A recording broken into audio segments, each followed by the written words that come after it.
Donc, bonsoir tout le monde. Je pense qu'on peut commencer. J'espère que vous allez bien.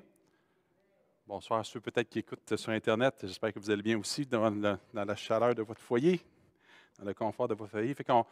Cette semaine, ce qu'on va faire, c'est que, juste pour vous dire, Pasteur Jeff est fortement grippé, donc il ne pouvait pas être là ce soir. Alors, on va prier pour lui pour commencer aussi, prier pour tous ceux qui sont malades également. Et ce soir, ce qu'on va voir, on va voir le chapitre 31 de la Confession de foi de Baptiste que Pasteur Jeff a enseigné, qui va être l'état des hommes après la mort et la résurrection des morts. Et puis, si jamais vous êtes sur Internet, vous avez des questions ou quoi que ce soit, vous pouvez nous envoyer des questions à ancien au pluriel, ANCIENS, @labibleparle.com. Si jamais vous avez des interrogations concernant la confession de foi de Baptiste qui était enseignée jusqu'à présent, vous allez trouver aussi toutes les archives qui sont sur la Bible Parle, je pense que c'est les mercredis soirs, un des onglets qui mentionne, puis toutes les archives depuis le début que Pasteur Jeff a enseigné, vous allez pouvoir les retrouver là également. Ou pour toute autre question, on vous invite à le faire. Donc, on va prier ensemble, OK? Alors, Seigneur, merci pour cette soirée. Seigneur, merci pour ta bonté et ta grâce envers nous et du fait que tu nous as rachetés par ton sang, par Jésus-Christ, par pure grâce et par pur amour, Seigneur. Que tu puisses bénir ces quelques instants qu'on va passer ensemble ce soir. Et surtout, Seigneur, on te prie au pasteur Jeff, que tu puisses le relever aussi dans sa santé. Tous ceux et celles qui sont malades également, je te prie, on te les présente et on te prie d'agir dans leur vie, dans le nom de Jésus. Amen. Alors, comme je mentionnais tantôt, le chapitre 31 s'intitule « L'état des hommes après la mort et la résurrection des morts ». Je vais lire le premier couplet. Le couplet, c'est en chantant, c'est pas ça, mais le premier article, paragraphe. Après la mort, les corps des hommes ou des humains retournent à la poussière et connaissent la corruption. Mais leurs âmes qui ne meurent ni ne dorment, puisqu'elles ont une existence immortelle, retournent immédiatement à Dieu qui les a données. Les âmes des justes étant rendues parfaites en sainteté, sont reçues au ciel et elles sont avec Christ et contemplent la face de Dieu. Dans la lumière et dans la gloire, elles attendent la pleine rédemption de leur corps. Les âmes des méchants sont jetées en enfer, où elles demeurent dans les tourments et des ténèbres réservés pour le jugement du grand jour. Pour les âmes séparées de leur corps, l'Écriture ne connaît pas d'autre place que ces deux-là. Donc, on va y aller de façon par section.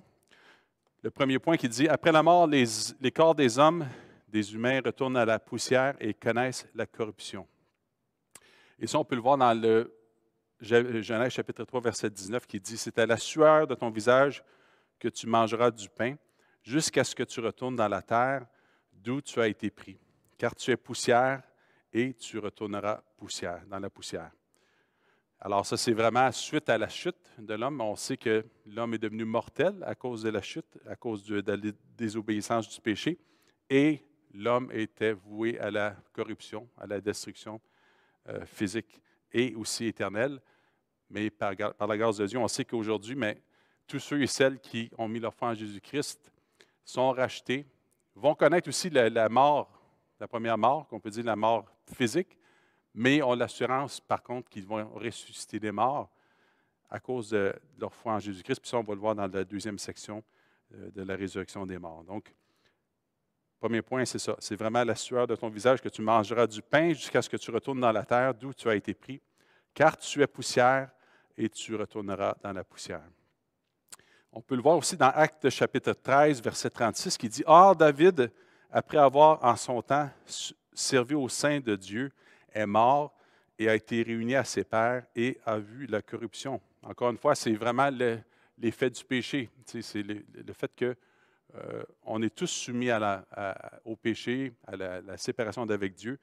Mais dans ce même passage-là, vous allez voir qu'il montre que dans le psaume parle c'est David qui dit que tu ne permettras pas que ton juste voie la corruption. Mais ce psaume-là parlait déjà à l'avance de Jésus-Christ, que lui, qui a vécu une vie parfaite, qui est mort, ressuscité, il n'a pas vu la corruption. Son corps n'a pas été soumis à la corruption, puis c'était vraiment en promesse que ce psaume-là avait été écrit. Donc, David, lui, il l'a vraiment connu, mais un jour, comme nous, étant donné qu'il était placé en Jésus-Christ, va aussi connaître la résurrection. Si vous avez vos Bibles, on va tourner dans Ecclésiaste chapitre 12. C'est sûr, ici, on parle du verset 7, mais j'aimerais ça qu'on puisse lire les premiers versets aussi, qui sont vraiment intéressants, qui nous donnent un peu le contexte. Comme vous savez, le livre d'Ecclésiaste a été écrit et puis mentionnait toutes choses qui sont sous le soleil, qui sont vanité. Donc, Salomon a vécu une vie connue. Écoutez, ça a été même à un moment donné l'homme le plus riche aussi. Et puis, il a vraiment connu les plaisirs de la vie et tout ça. Puis, il s'est aperçu en bout de ligne que tout était vanité. C'est lui on a dit qu'il y avait 700 femmes, 300 concubines, qui est assez impressionnant, on peut dire. Mais ce qui a été son plus grand péché, c'est qu'il a marié ces femmes-là pour faire alliance avec d'autres nations, avec les dieux des autres nations également, ce que Dieu n'a pas du tout apprécié non plus. Et puis c'était une chose que Dieu avait aussi interdit au peuple. Mais malheureusement, Salomon est tombé là-dessus. Mais on dit que vraiment, à la fin, il a vraiment rentré dans son sens en disant que tout est vanité, mais la seule chose qui reste, c'est vraiment encore de s'attacher à Dieu. C'est pour ça qu'on va le lire dans Ecclésiaste chapitre 12, qui nous en parle ici. Donc, verset 1 dit « Jeune homme, réjouis-toi dans ta jeunesse, livre ton cœur à la joie pendant les jours de ta jeunesse, marche dans les voies de ton cœur et selon les regards de tes yeux. Mais sache que pour tout cela, Dieu t'appellera en jugement. Bannis donc de ton cœur le chagrin et éloigne le mal de ton corps, car la jeunesse et l'aurore sont vanité.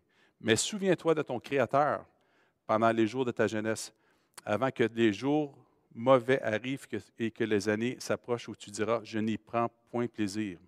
Avant que s'obscurcissent le soleil et la lumière, la lune et les étoiles, et que les nuages reviennent après la pluie. Temps où les gardiens de la maison tremblent, où les hommes forts se courbent, où celles qui moulent s'arrêtent parce qu'elles sont diminuées, où ceux qui regardent par les fenêtres sont obscurcis, où les deux battants de la porte se ferment sur la rue quand s'abaisse le bruit de la meule, où l'on se lève au chant de l'oiseau, où s'affaiblissent toutes les filles du champ, où l'on redoute ce qui est élevé, où on a des terreurs en chemin, où l'amandier fleurit, où la sauterelle devient pesante et où la capre n'a plus d'effet. Car l'homme s'en va vers sa demeure éternelle et les pleureurs courent les rues. Avant que le cordon d'argent ne se détache, que le vase d'or se brise, que le seau se rompe sur la source et que la roue se casse sur la citerne. Avant que la poussière retourne à la terre comme elle y était et que l'esprit retourne à Dieu qui l'a donné. Vanité des vanités, dit l'Ecclésiaste, tout est vanité. Encore là, on voit que l'homme est poussière, puis il va retourner à la terre, comme ça le mentionne au verset 9, et que l'esprit va retourner à Dieu qui l'a donné. Et puis, si on lit à la fin de ce chapitre-là, l'auteur nous dit « Écoutons la fin du discours, crains Dieu et observe ses commandements. C'est là ce que doit faire tout homme, car Dieu amènera toute œuvre en jugement au sujet de tout ce qui est caché, soit bien, soit mal. » Donc, encore une fois, ce chapitre-là nous montre vraiment que, oui, on est destiné à la mort. Tous ceux qui sont en Adam vont être destinés à la mort et qu'un jour, oui, il va y avoir le jour du jugement qui va arriver. Mais, on va le voir plus loin encore une fois, Dieu promet aussi que tous ceux qui sont en Christ vont être ressuscités. Et puis, le premier point nous mentionnait justement que le corps des hommes retourne à la poussière et connaissent la corruption. Donc, mais leurs âmes qui ne meurent ni ne dorment, puisqu'elles ont une existence immortelle, retournent immédiatement à Dieu qui les a données. Donc, ça, c'est ce qu'on vient de lire dans le deuxième point dans Ecclésiaste.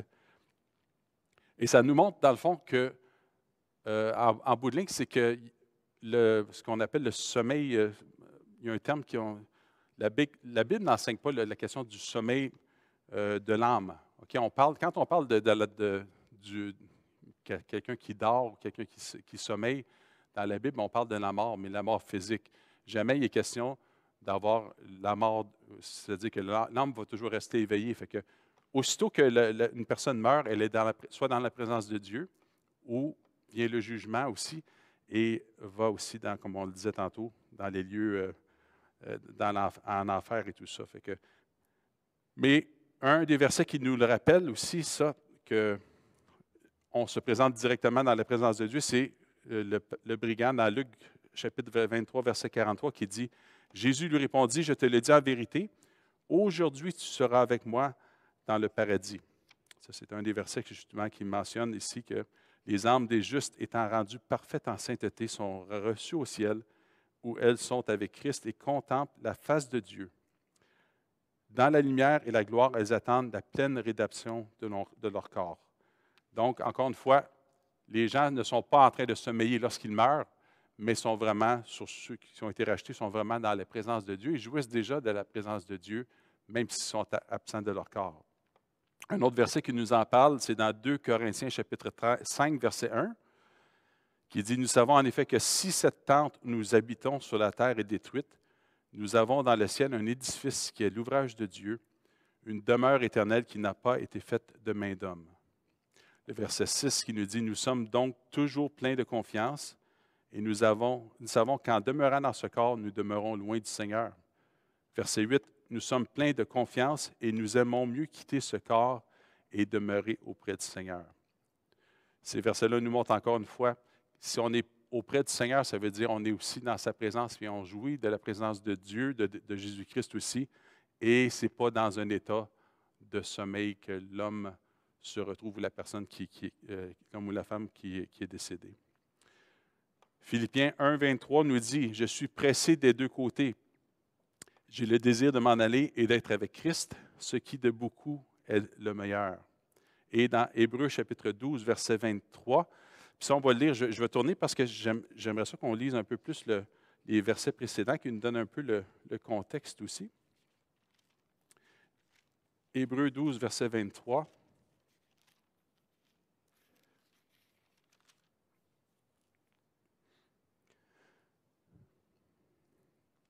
L'auteur de l'Épître aux Hébreux. On va lire à partir du verset 18.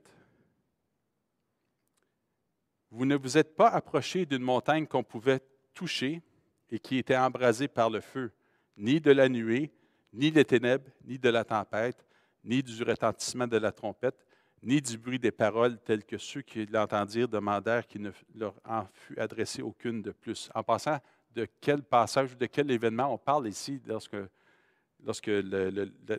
l'auteur de l'Épître aux Hébreux nous dit qu'on ne s'est pas approché d'une montagne qui était embrasée par le feu, etc.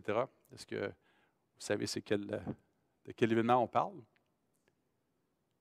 Pardon? Le Sinaï, exactement. C'est ça. Puis les gens ils étaient épouvantés, tout tremblants, en voyant la grandeur du feu et tout ça, de l'intervention de Dieu, la sainteté de Dieu. Et puis, verset 20 nous dit « Car ils ne supportaient pas cette déclaration. Si même une bête touche la montagne, elle sera lapidée. » Et ce spectacle était si terrible que Moïse dit « Je suis épouvanté, tout tremblant. » Mais vous êtes approchés de la montagne de Sion, de la cité du Dieu vivant, la Jérusalem céleste, des myriades qui forment le cœur des anges, de l'assemblée des premiers-nés inscrits dans les cieux, du juge qui est le Dieu de tous, des esprits des justes parvenus à la perfection, de Jésus qui est le médiateur de la nouvelle alliance et du sang de l'aspersion qui parle mieux que celui d'Abel. Donc, ça nous dit justement ce verset ici qui dit « On s'est approché des myriades qui forment le cœur des anges ». Donc, ces myriades d'anges-là ne sont pas sommeil, ils ne sommeillent pas, ils sont vraiment devant la présence de Dieu et ils louent le Seigneur jour et nuit. Puis ça mentionne au verset 23 de l'assemblée des premiers-nés inscrits dans les cieux. Eux autres aussi jouissent de la présence de Dieu, comme je l'ai mentionné tantôt. Ils ne sont pas en train de sommeiller, ils sont vraiment devant la présence de Dieu, devant le trône de l'Éternel. Alors, d'une certaine manière, on est en communion quand même avec les gens qui nous ont devancés, mais on ne peut pas entrer en communication avec eux. Lorsqu'on dit que, c'est l'apôtre Paul qui dit qu'on est mort, on est ressuscité avec Christ, puis on a été placé dans les lieux célestes en Jésus-Christ, on est aussi, d'une certaine façon, déjà là. Alors, c'est ce qui est vraiment merveilleux. On peut s'approcher maintenant du trône de la grâce avec assurance, sachant qu'on a été ressuscité déjà avec Christ, on est placé en lui, on est devant le trône de Dieu on peut s'adresser à Dieu, mais à Dieu seul, par Jésus-Christ, et non à ceux qui nous ont devancés, comme je l'ai mentionné tantôt. Mais ça prouve que ces gens-là qui sont morts et qui attendent la résurrection sont là et sont toujours sont vraiment éveillés, je peux dire, puis ne sommeillent pas, encore une fois. Le quatrième point, dans le paragraphe qu'on vient de lire, nous dit « Les âmes des méchants sont jetées en enfer, où elles demeurent dans des tourments et des ténèbres réservés pour le jugement du grand jour. » Encore une fois, les âmes des méchants sont jetées en enfer, où elles demeurent dans des tourments et des ténèbres réservés pour le jugement au grand jour. Jude, versets 6 et 7, nous mentionne qu'il a réservé pour le jugement du grand jour, enchaînés éternellement par les ténèbres, les anges qui n'ont pas gardé leur dignité, mais qui ont abandonné leur propre demeure, que Sodome et Gomorrhe et les villes voisines qui se livrèrent comme eux à l'impudicité et à des vices contre nature sont donnés en exemple, subissant la peine d'un feu éternel. Alors, qu'est-ce que les Écritures nous rappellent? Je pense que c'est dans l'Apocalypse. L'enfer a été créé pour qui, dans le fond? Satan et les anges, hein, c'est ça. Mais malheureusement, c'est ça, tous ceux qui n'auront pas placé leur foi en Christ et qui n'auront pas été placés en Jésus-Christ vont subir aussi le même sort. Puis, je pense que ça peut être un avertissement, puis même une motivation pour chacun d'entre nous. Puis moi, le premier, là, je parle que des fois, jusqu'à quel point qu'on réalise quelle est la grandeur du jugement éternel. Et encore une fois, la Bible ne parle pas de ce qu'on appelle que les gens vont être annihilés. On ne parle pas que les gens, une fois qu'ils meurent, ils disparaissent après un certain temps. C'est une croyance que certains ont cru, dont les témoins de Jéhovah qui croient que pour ceux qui ne sont pas témoins de Jéhovah, vont se retrouver comme ils vont cesser d'exister. Mais ce n'est pas le cas. La Bible nous enseigne clairement qu'il y a ce jugement éternel qui ne dure pas. Cette mort éternelle, en fait, c'est une mort vivante, si on peut dire, mais une mort qui est terrible. Parce qu'on fait toujours l'équilibre entre la vie éternelle puis les promesses que Dieu nous a accordées, cette félicité éternelle que tous les hommes et les femmes vont vivre, versus tous ceux qui n'ont pas placé leur foi en Jésus-Christ. Encore une fois, celui qui a le Fils a la vie, mais la vie éternelle, mais celui qui n'a pas le Fils n'a pas la vie. Mais la colère de Dieu demeure sur lui. Alors, c'est impossible de dire que si pour un, c'est une vie qui est éternelle, l'autre est un châtiment qui est temporaire. C'est quand même quelque chose qui est assez difficile à réaliser, mais c'est ça qui devrait aussi en même temps, à la fois l'amour de Christ qui nous presse, de pouvoir témoigner de la bonne nouvelle autour de nous, mais en même temps de dire, ben oui, on veut aussi que les hommes et les femmes qui nous entourent puissent éviter cette mort éternelle-là. Alors, ça devrait être aussi une motivation pour chacun d'entre nous, puis que le Seigneur puisse nous saisir par son amour, parce qu'on veut vraiment que les hommes et les femmes viennent à la connaissance de Christ. Mais c'est vraiment une réalité que les Écritures nous parlent. Dans 1 Pierre, chapitre 3, verset 19, ça dit « Dans lequel il est allé prêcher aux esprits en prison. » Luc, verset 16, versets 23 et 24, nous dit « Dans le séjour des morts, il leva les yeux, et tandis qu'il était en proie au tourment, il vit de loin Abraham et Lazare dans son sein. Il s'écria, « Père Abraham, aie pitié de moi et envoie Lazare pour qu'il trempe le bout de son doigt dans l'eau et me rafraîchisse la langue, car je souffre cruellement dans cette flamme. » Ça, vous vous souvenez de cette parabole-là du riche et du pauvre Lazare, où ce que le riche c'est pas souci de Lazare. Et en bout de ligne, c'est parce que Lazare, on sait dans le fond qu'il connaissait le Seigneur, mais tandis que le riche, lui, a vécu comme si, en ignorant le Seigneur, puis a vécu sa vie comme bon lui semblait. En bout de ligne, on voit encore une fois que ce tourment-là est vraiment là, présent, puis est sans fin aussi. Puis pour cet homme-là, bien, il vit vraiment il souffre énormément dans cette flamme-là, puis encore une fois, il est conscient. C'est vraiment encore quelque chose qui peut nous terrifier pour ceux qui ne connaissent pas le Seigneur.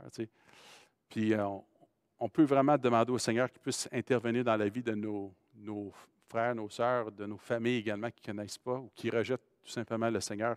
C'est juste lui, dans le fond. C'est juste Christ qui peut transformer les cœurs et les vies pour sa gloire. Le deuxième paragraphe, ça dit, « Au dernier jour, ceux des saints qui seront vivants ne s'endormiront pas,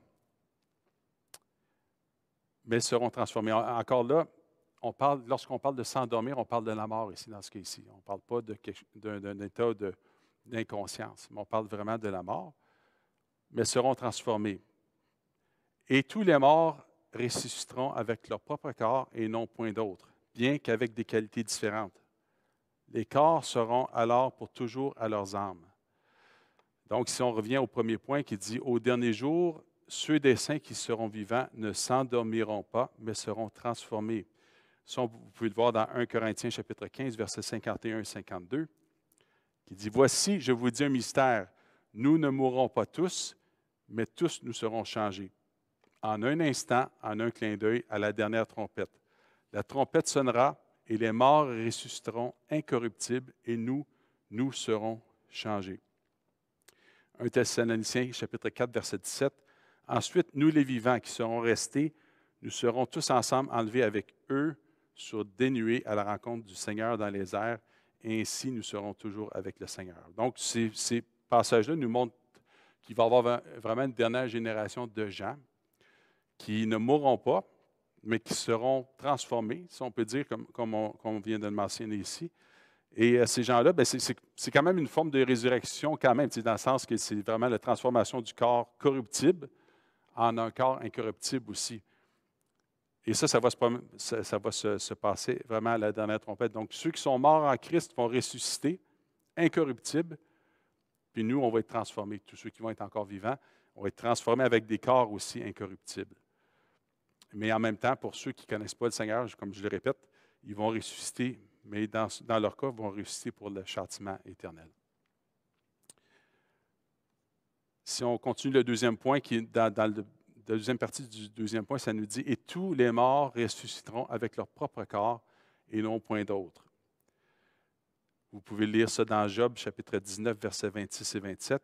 « Quand ma peau sera détruite, il se lèvera. Quand je n'aurai plus de chair, je verrai Dieu. Je le verrai et il me sera favorable. Mes yeux le verront et non ceux d'un autre. Mon âme languit d'attente au-dedans de moi. » Le paragraphe continue en disant « Bien qu'avec des qualités différentes. » Donc, le corps va être le même d'un sens, mais va être avec des qualités différentes, va être vraiment transformé. C'est sûr qu'on va, quand on meurt, on retourne à la poussière, comme on l'a mentionné tantôt. Mais là, il va vraiment avoir une résurrection à partir de ce corps de mort-là qui va être transformé. Comment seul Dieu peut le faire? Seul Dieu peut opérer ce miracle-là aussi. Mais c'est vraiment nos corps qui se ressusciteront, puis on ne connaîtra plus jamais la mort. Donc, les corps seront alors toujours avec leurs âmes. Je répète encore le dernier point qui dit bien qu'avec des qualités différentes, les corps seront alors pour toujours à leurs âmes. 1 Corinthiens chapitre 15, versets 42 et 43. « Ainsi en est-il de la résurrection des morts, le corps est semé corruptible, il ressuscite incorruptible. Il est semé méprisable, il ressuscite glorieux. Il est semé infirme, il ressuscite plein de force. » C'est vraiment merveilleux de savoir qu'un jour, là, il n'y aura plus de souffrance, il n'y aura plus de maladie, il n'y aura plus de péché. J'ai eu vraiment une image assez particulière à un moment donné, lorsque, il y a 7 ans de ça, mon père, il y a quelques années avant, il était tombé malade, il avait développé une démence. Et puis, de plus en plus, on voyait que, malheureusement, la démence était en train de prendre place dans sa vie, tout ça. Puis autant au niveau de sa mémoire, de son comportement, même de sa personnalité, on voyait que ce n'était plus le même homme, même si c'était quand même mon père, tout ça. Et je me souviens, la veille de son décès, sans entrer nécessairement dans les détails, mais son corps était quand même à son plus faible, si je peux dire. Mais en même temps, pour moi, c'est une image de réaliser jusqu'à quel point que c'est sûr qu'on est mortel, premièrement, mais deuxièmement, que de ce côté-ci de la vie, je peux dire, c'était le moment où il était le plus près d'être débarrassé de ce corps de mort, de cette chair, de ce qui nous attache du péché, tout ça. Et puis, un peu comme vous avez connu, ceux qui ont connu Gilles Lavoie, je ne sais pas si vous vous en souvenez de Gilles Lavoie qui est décédé d'un cancer il y a quelques années de ça. À un moment donné, quelques jours avant son décès, je lui parlais au téléphone et puis il était quand même pas mal conscient encore. En tout cas, il dit, Sylvain, il dit, une chose est sûre, c'est que je sais que là, j'ai vraiment la main sur la poignée de porte du ciel. Fait que, mais c'est à la fois la mort, c'est un passage qui est obligé, qui n'est pas naturel aussi en même temps, qui ne fait pas partie non plus si on peut dire, du plan initial non plus. On était vraiment fait pour vivre éternellement. Mais encore une fois, à cause de la chute, ce n'est pas le cas. Mais à la fois, la mort est aussi ce passage obligé que Dieu a permis qu'on puisse aussi entrer dans la vie. Donc, on est mort en Adam, mais on est ressuscité en Jésus-Christ et on est vivant en Jésus-Christ. On ne fait plus partie de la première lignée d'Adam, mais on fait partie maintenant de la lignée de Jésus-Christ, qui est une bénédiction. Puis, en bout de ligne, ce dernier ennemi est aussi notre façon de pouvoir éventuellement nous débarrasser une fois pour toutes de ce corps de mort également. Ce n'est pas le corps comme tel qui est mal. C'est comme les Grecs croyaient que le corps était quelque chose qui était mal. Au contraire, le corps bien utilisé, le corps utilisé pour la gloire de Dieu, le corps, si on enlève le péché, n'est pas mal. Au contraire, c'est vraiment quelque chose que Dieu a créé. Mais le Seigneur nous promet vraiment que bientôt, il y en a peut-être qu'on est peut-être plus proche de la mort qu'on peut le penser. On ne sait pas. On ne sait pas. Mais sauf que de notre côté, c'est une promesse, puis c'est une bénédiction de savoir qu'un jour, on va être complètement débarrassé du péché, de la mort, de la maladie et tout ça, et qu'on va voir Jésus face à face. Et puis ça, c'est vraiment notre réconfort puis notre encouragement à dire, bien, persévérons. Parlons-en aux autres aussi également, puis que Dieu puisse nous utiliser pour sa gloire également. Donc, on lit dans 1 Corinthiens chapitre 15, versets 42 et 43, encore une fois. « Ainsi en est-il de la résurrection des morts. Le corps est semé corruptible, il ressuscite incorruptible. Il est semé méprisable, il ressuscite glorieux. Il est semé infirme, il ressuscite plein de force. » Merci Seigneur. Vraiment, c'est béni ça. Et le dernier paragraphe du 31e chapitre, ça nous dit « Les corps des injustes ressusciteront par la puissance de Jésus pour le déshonneur.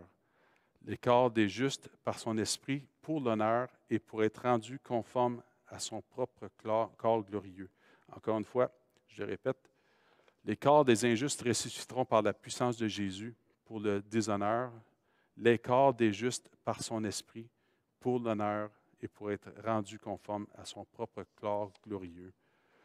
Il y a 3 versets qui en parlent.